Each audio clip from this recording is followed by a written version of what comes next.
Winter 1944. The Allied forces, having broken out from Normandy, are pushing hard towards Germany. The war in Europe seems to be in its final act. But Hitler, cornered and defiant, is about to unleash one last massive gamble. A surprise attack so audacious, so desperate, that it would catch the Allies completely off guard and create the largest and bloodiest battle fought by the United States in World War II. The Battle of the Bulge. This is the story of that desperate offensive, a plan codenamed Operation Watch on the Rhine. It was a strategy born from the mind of a leader increasingly detached from reality. Hitler envisioned a lightning strike through the thinly defended Ardennes forest, the same route his panzers had used to stun the French in 1940. The goal was to sever the Allied armies, drive a wedge between the British and the Americans, and recapture the vital port of Antwerp. If successful, he believed, it would force the Western Allies to sue for a separate peace, allowing him to turn his full attention back to the collapsing Eastern Front. It was a grand vision, a throwback to the glory days of the Blitzkrieg. But the Germany of late 1944 was a shadow of its former self. The war machine was battered, its resources depleted, and its skies were owned by the Allies. To pull off this monumental surprise, Hitler demanded absolute secrecy. He stripped units from the Eastern Front, assembled new Volksgrenadier divisions from the very young and the very old, and gathered the last of his elite panzer forces, including the fearsome King Tiger and Panther tanks. This massive buildup, involving 3 entire armies, had to be done in complete radio silence and under the cloak of darkness and foul weather, which thankfully for the Germans grounded the ever-present Allied air power. The sector chosen for the attack was a quiet 80-mile stretch of the front in the Ardennes, a hilly forested region in Belgium and Luxembourg. The Americans called it the Ghost Front. It was considered a rest and recuperation area, a place to season green troops or give weary veterans a break. Intelligence reports of a German buildup were dismissed. Why would the Germans, who were clearly on the ropes, attempt a major offensive here, in the dead of winter, through some of the worst terrain in Europe? It seemed illogical, impossible even. The Allied High Command, so confident of victory, was suffering from a classic case of what military analysts call victory disease, an overconfidence that blinds you to the enemy's capabilities and intentions. On the morning of December 16th, under the cover of a brutal winter storm, the German artillery erupted. Over 1,000 guns pounded the American lines.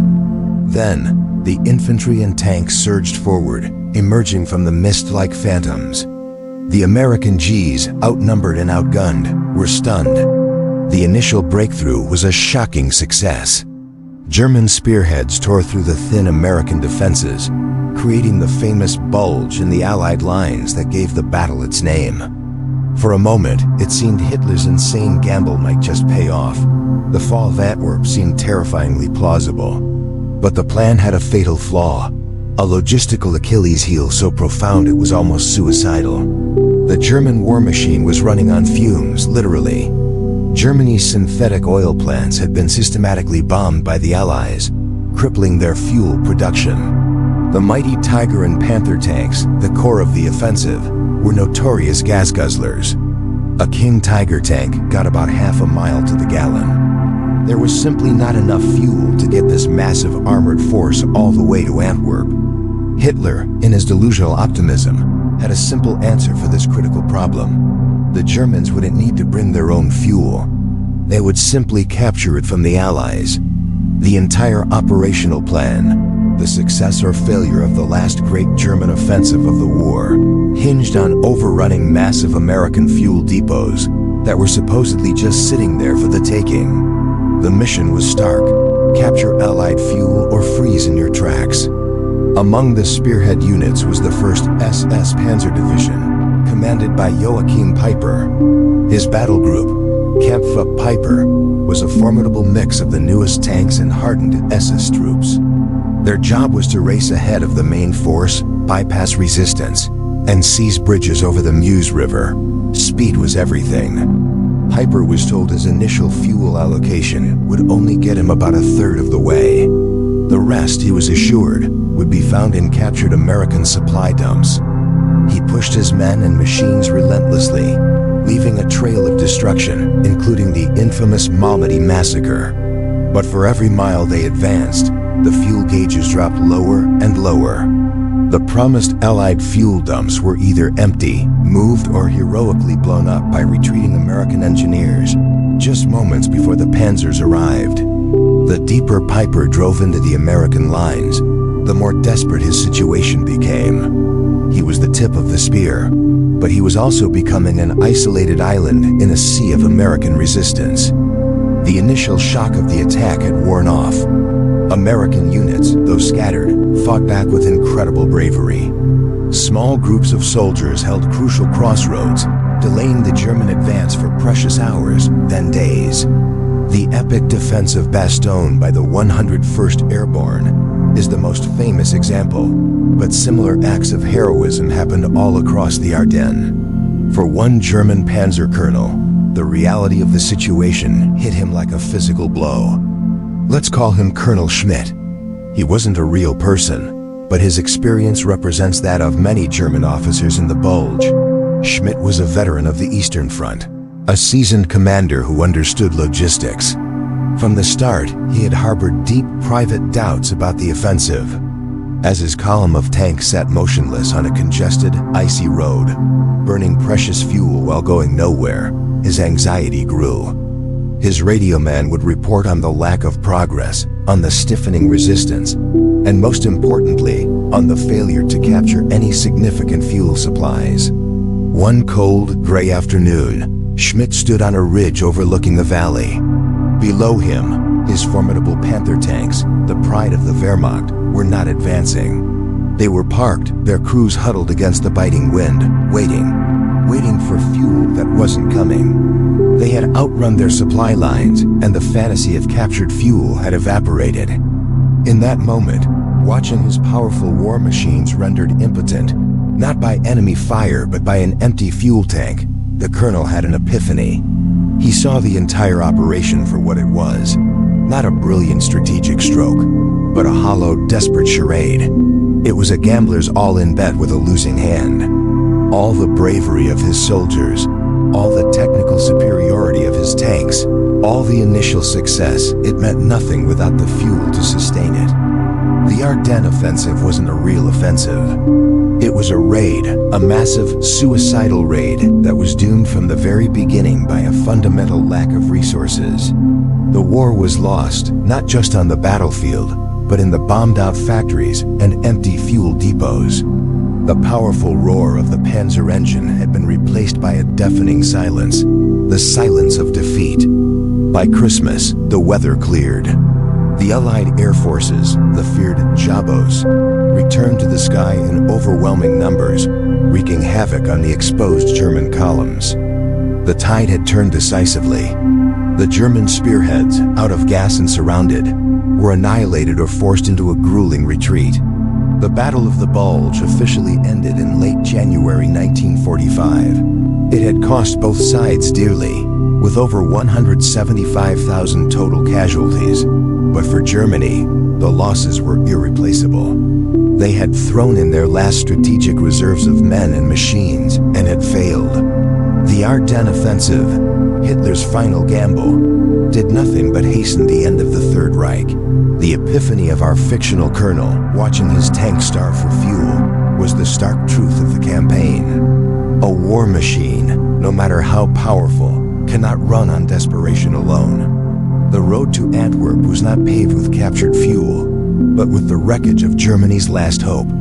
The Battle of the Bulge wasn't just a military defeat. It was a logistical collapse, a final sputtering halt of a machine that had run out of gas. The Stavelot incident, 50,000 gallons of reality. As Piper's panzers rumbled through the snow-covered Belgian landscape, they smashed through the thinly held American defenses. Their advance was terrifyingly fast. They overran positions, bypassed strongpoints, and pushed deeper and deeper into Allied territory. Small groups of American soldiers fought heroically, but they were often overwhelmed by the sheer force and surprise of the German assault. The Kampfrupp was on a roll, and it seemed like nothing could stop them. Their main objective was the town of Stavelot and beyond it, a critical fuel depot rumored to hold the key to their continued advance. Near Stavelot, Piper's reconnaissance units stumbled upon a site that must have seemed like a mirage. It was an American fuel depot, vast and seemingly unguarded. We're talking about thousands upon thousands of jerrycans, filled to the brim with high-quality gasoline. For the fuel-starved Germans, this wasn't just a supply dump. It was a treasure chest, the liquid gold that would power their drive all the way to Antwerp. The initial reports sent back to Piper were ecstatic.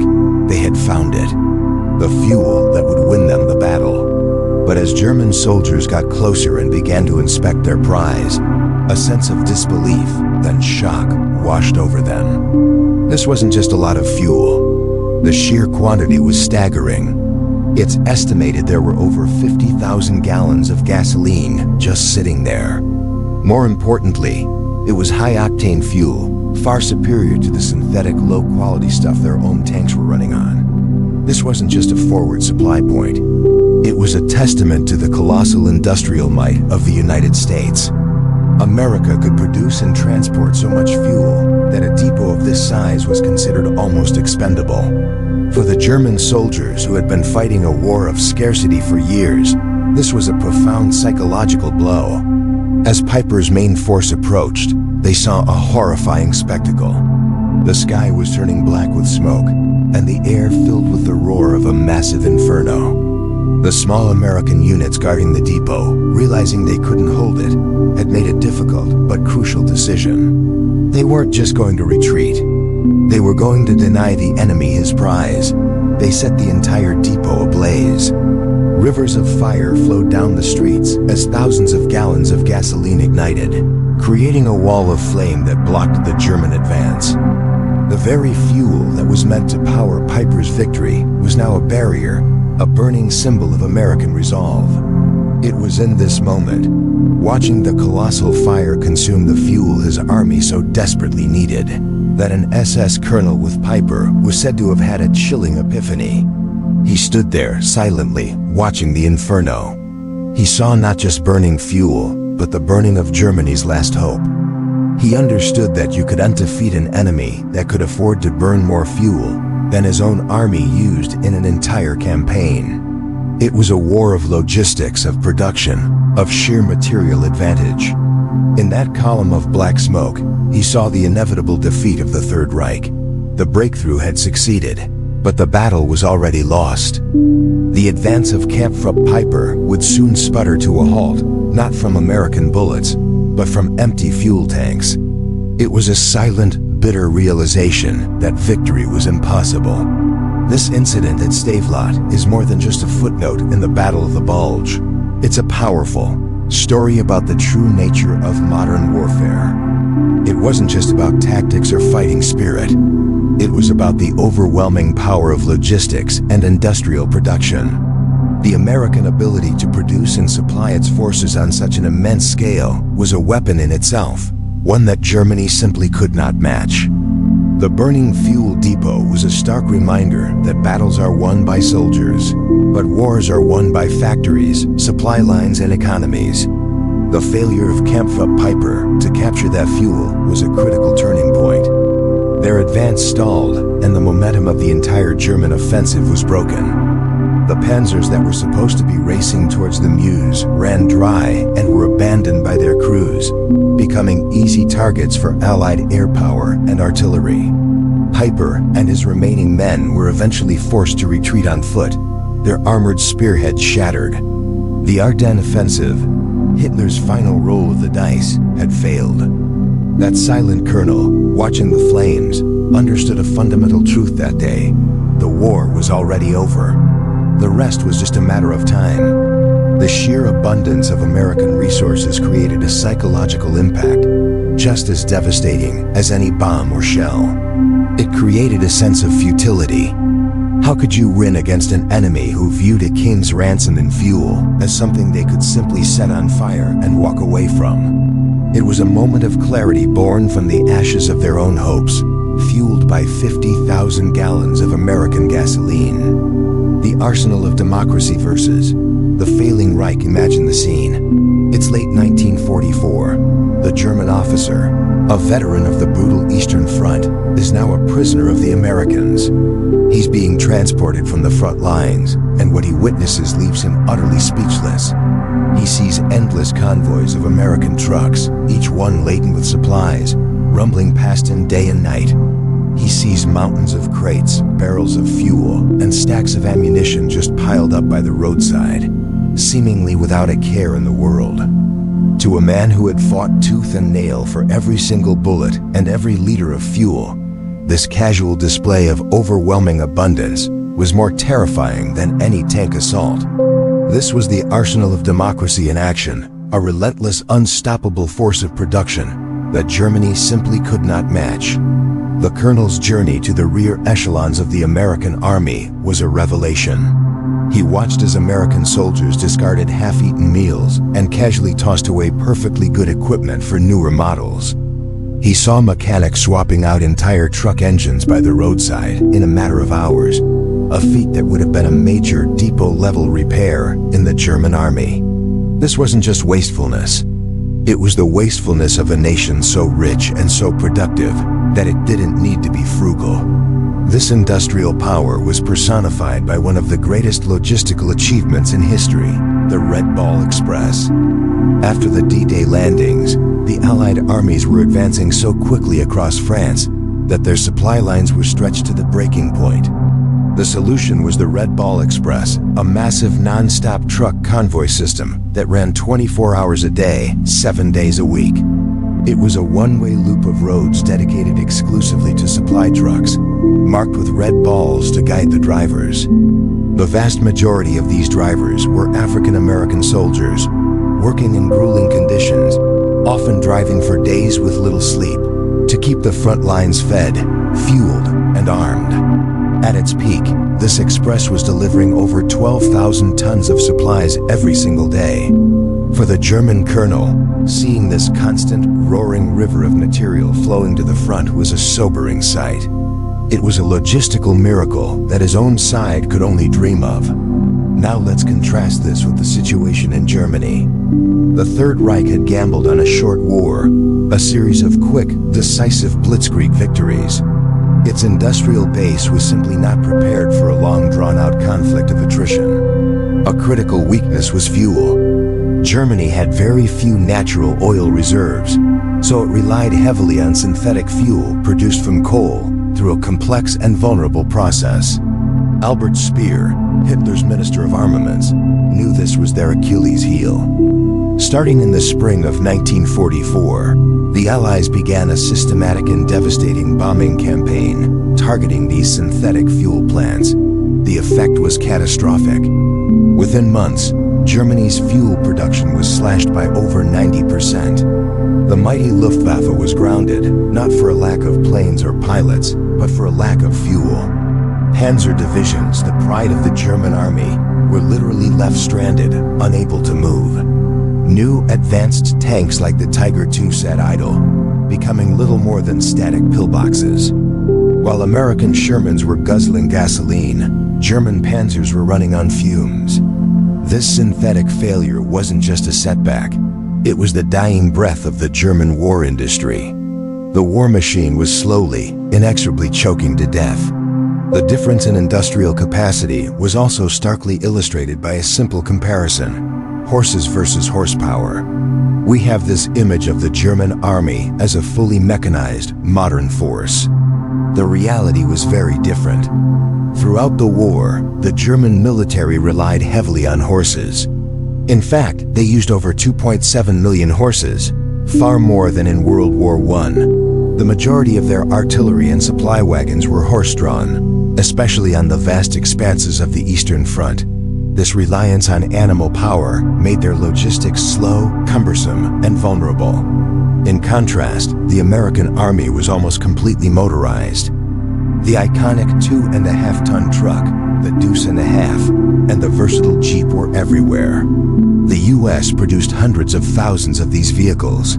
This gave the Allies incredible mobility and a logistical flexibility that the Germans couldn't hope to match. While German supply columns were plodding along at the speed of a horse, the Red Ball Express was thundering past at 40 miles an hour. It was a technological gap that no amount of fighting spirit could overcome. The age of horsepower had decisively defeated the age of the horse. Of course, even the best-laid logistical plans can be disrupted by Mother Nature. The Germans had learned this the hard way in Russia, where their advance was halted by General Mud and Private Winter.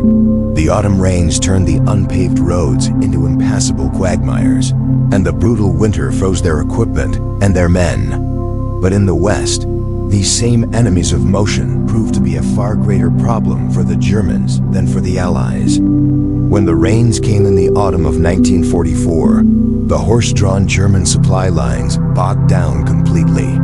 Their fuel-starved mechanized units were stuck in the mud. The Allies, with their vast fleets of trucks, tracked vehicles, and superior engineering corps, were able to keep moving, albeit more slowly. They laid down steel matting to create new roads and had the fuel to power through the muck. What would have been a logistical catastrophe for the Germans was merely an inconvenience for the Americans.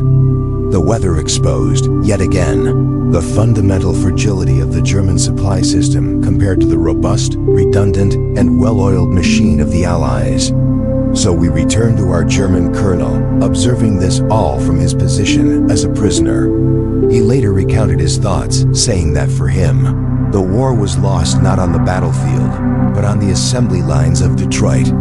He saw the piles of K rations and realized each American soldier was better fed than his men had been in years. He saw the sheer volume of artillery shells and understood that the Americans could afford to fire 100 shells for every one of his. He saw the endless stream of trucks and knew that for every German tank that ran out of fuel, a dozen American tanks were ready to take its place, fully gassed and ready to fight. This wasn't just about having more stuff. It was about a different philosophy of war. The German military ethos was built around the idea of the heroic, decisive battle. The American approach was more industrial, more methodical.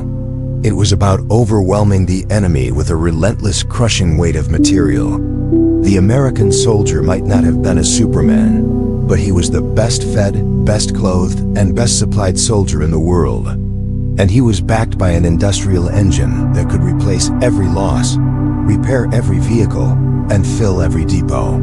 This abundance, which seemed so wasteful to the German colonel, was actually America's most powerful weapon. It allowed the Allies to absorb losses, to make mistakes, and to keep pushing forward relentlessly until victory was achieved.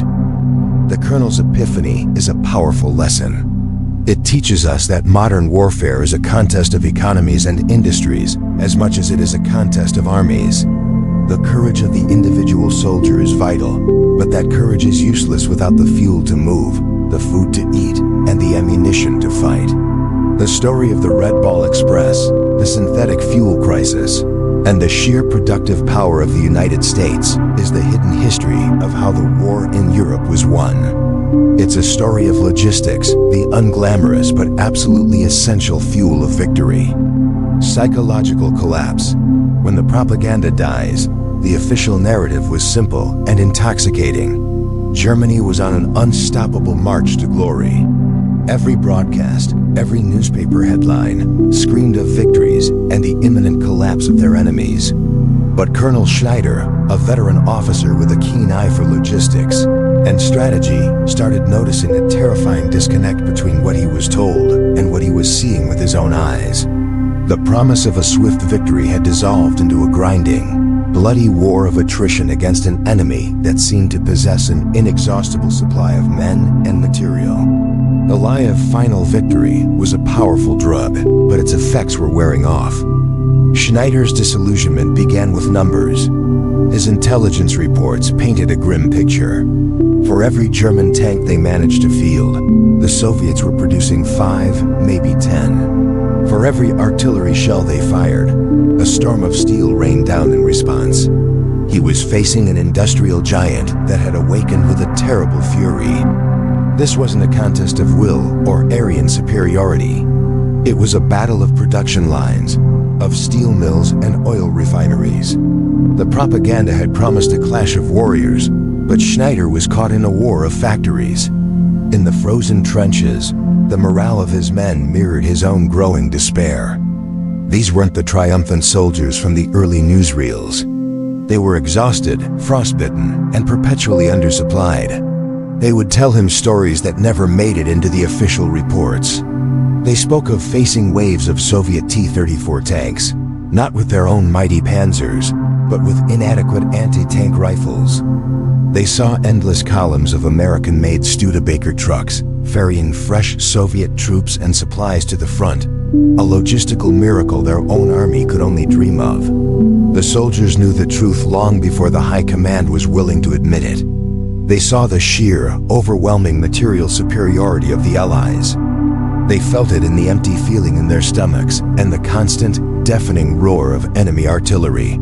The turning point for Colonel Schneider came during a desperate counterattack.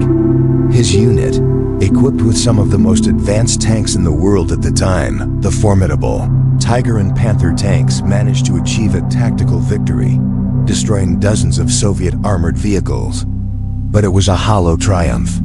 The next day, the Soviets attacked again with even more tanks, as if their losses meant nothing. Schneider stood on a ridge, looking through his binoculars at the smoldering wrecks of his own elite panzers. They weren't destroyed by enemy fire. They had been abandoned. One had run out of fuel. Another had a mechanical breakdown, and the spare parts were thousands of kilometers away in a factory in Germany.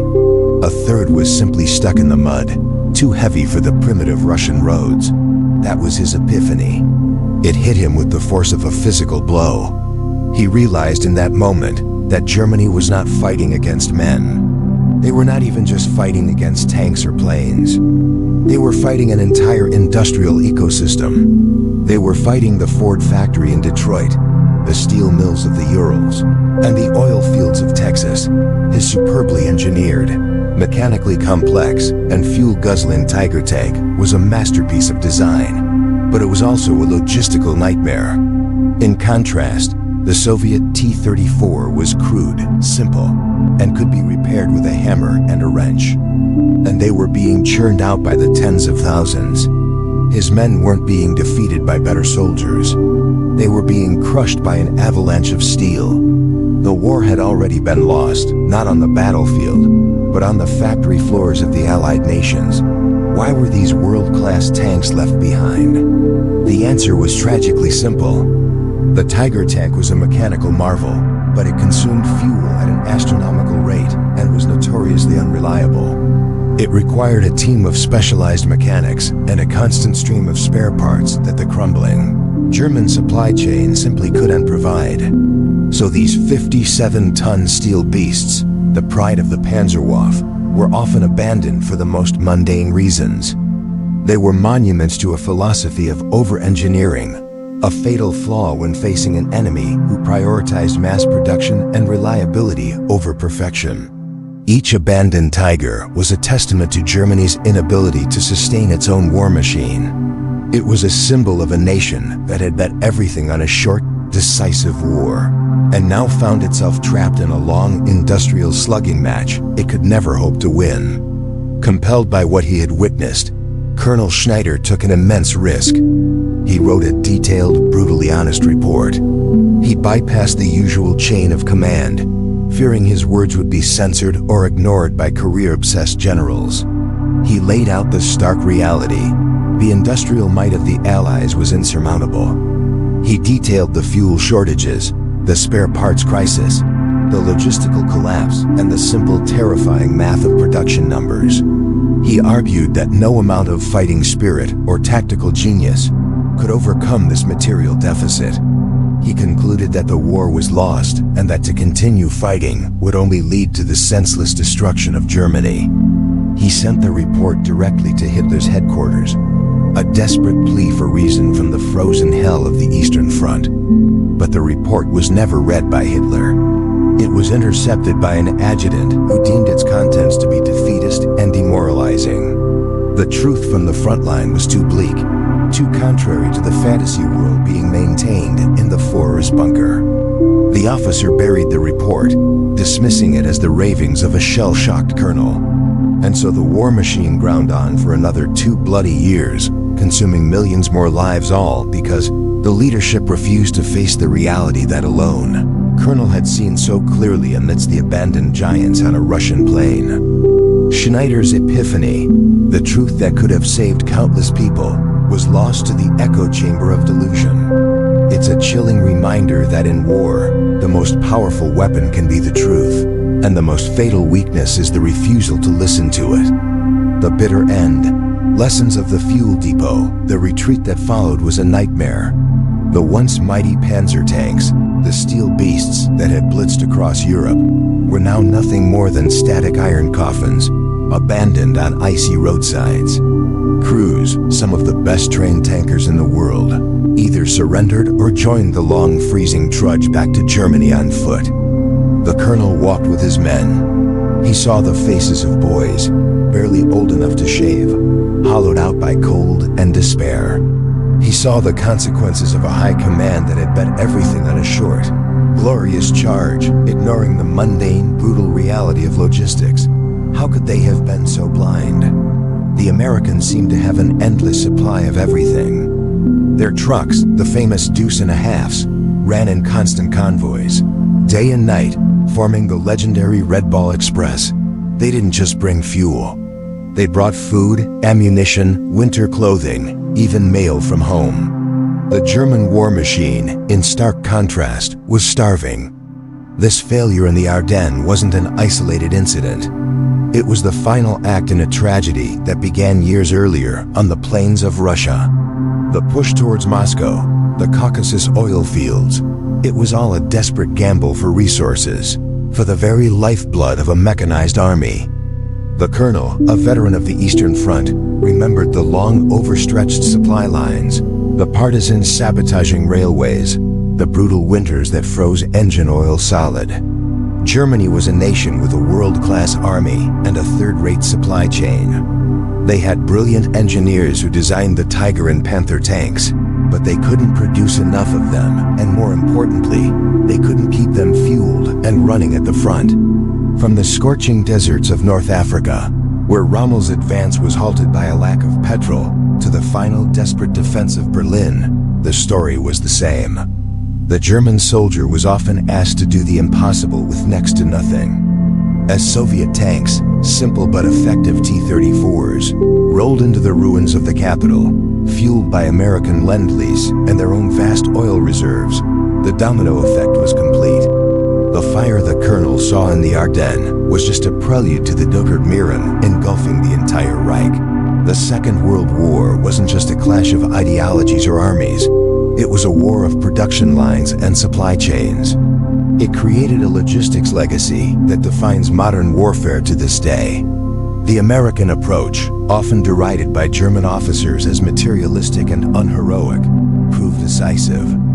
They understood that an army's teeth, its tanks, planes, and guns were useless without a long tail of support to sustain them. Concepts like palletization, containerization, and massive logistical hubs were either born or perfected during the war. The US military could project and sustain power across 2 oceans simultaneously, a feat no other nation could even dream of. They calculated war in tons per man per day. They built artificial harbors on the beaches of Normandy. They built an entire airfield in a matter of days. This ability to move massive quantities of material, to fix what was broken, and to replace what was lost, was the true secret weapon of the Allies.